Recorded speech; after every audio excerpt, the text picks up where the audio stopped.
So let's talk about something that's probably on every leader's mind right now. How in the world are you supposed to plan for the future when everything feels, well, completely unpredictable? I mean, just think about it. We're always asking, when is this war going to end? Or when will the economy finally get back to normal?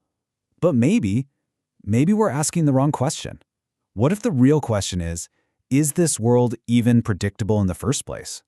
You know, if you take a step back and look at everything that's been happening, all the supply chain nightmares, the sudden conflicts, these crazy economic shocks, there's really one word that sums it all up. One word that perfectly describes this environment we're all stuck trying to navigate.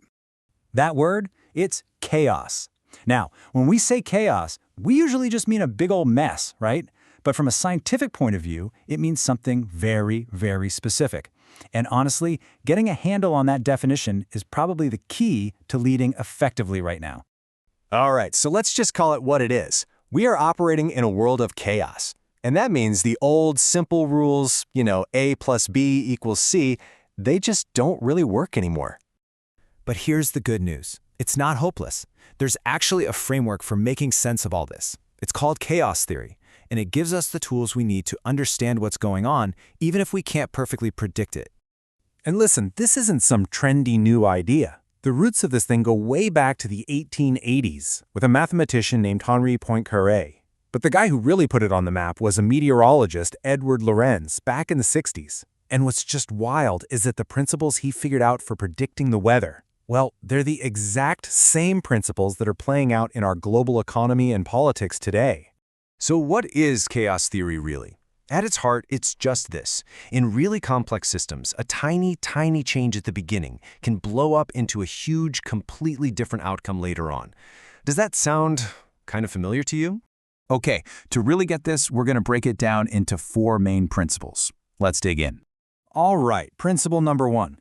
This is the big one, the famous one. I'm pretty sure you've heard of it. It's the butterfly effect. Yeah, that classic idea, the flapping of a butterfly's wings in the Amazon can trigger a hurricane in Texas. It's a metaphor, obviously, but it perfectly captures the main point. One tiny, seemingly meaningless event can kick off a massive, system-changing chain reaction. And this isn't just about weather, right? This is happening in business every single day. Think about it. A small regional war, one single port getting backed up, a little hiccup in the energy supply. These things can create massive waves that change costs and competition for companies literally on the other side of the planet. Okay, on to the second principle, turbulence. This one is all about how 2 things can start in almost the exact same spot but end up in wildly different places. Let's put this in business terms. Picture 2 companies, Company A and Company B. They're in the same market, have similar resources, and then bam, the same economic crisis hits them both. But for some reason, Company A just struggles and falls behind. Meanwhile, Company B, they adapt, they pivot, and they actually grow like crazy. That is turbulence in action. All right, number 3. This one can be a little tough to swallow. It's called unpredictability. And it's really just about admitting that we have limits. Because here's the bottom line. There is no computer model, no expert, no algorithm on this planet that can actually tell you what world trade will look like in 5 years, or what energy prices will be, or who the major global powers will be. When a system is this complex, long-term prediction isn't just hard, it's literally impossible. And that brings us to our 4th and final principle, feedback. This is the thing that really stirs the pot and makes the whole system so dynamic and, yeah, so chaotic. Okay, so picture it like this. Every single player, every person, every company, every country is making moves based on what's best for them. But every move they make changes the game board for everybody else. And then they react, which changes the board again. It's a constant loop. Think about a trade war or any kind of strategic competition. It's a series of moves and countermoves that just keeps making the whole situation more and more complex.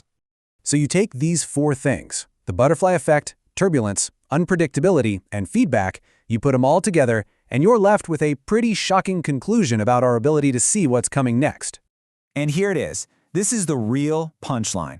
Trying to predict the future in an environment like this, it's not that different from, say, reading coffee grounds. Seriously, attempting to lock in a detailed 5-year plan, it might make you feel like you're in control, but it's pretty much an illusion.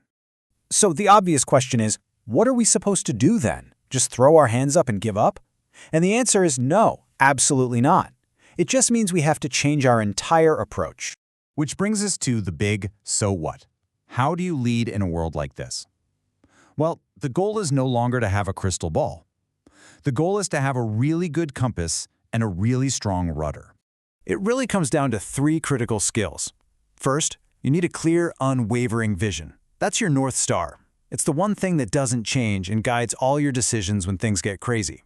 Second, you have to constantly update your strategies. That old, rigid 5-year plan, forget it. You need to be flexible, ready to adapt as soon as new information comes in. And third, you've got to learn to see the big picture.